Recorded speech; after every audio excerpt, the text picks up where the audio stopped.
dalawang flood control projects ang ininspeksyon ng Department of Public Works and Highways at Independent Commission for Infrastructure sa Davao City. Una, ang road slope protection structure sa diversion road sa barangay Matina Crossing.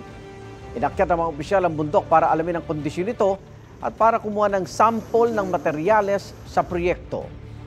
Pinuntahan din ng DPWH at ICI ang bahagi ng dike sa Davao River na nakumpleto noong May 2023 pero bumigay agad noong January 2024. Ang mga residente dumaraan lang sa tulay na gawa sa pinagtagpi-tagping kawayan mula nang masira ang dike. Ayon sa DPWH Region 11, nagkaproblema sa right-of-way kaya hindi agad nakumpuni ang dike. Gagawin na rin daw bakal ang footbridge imbes na kahoy. Sabi ni ICI Special Advisor Rodolfo Azurin Jr., pag-aaralan nila ang kontrata para malaman ang sanhi ng pagkasira at kung sino ang dapat managot.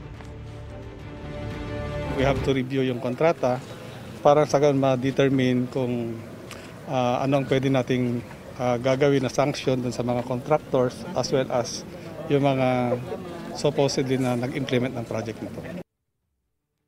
Igan, mauna ka sa mga balita, mag-subscribe na sa GMA Integrated News sa YouTube para sa iba't ibang ulat sa ating bansa.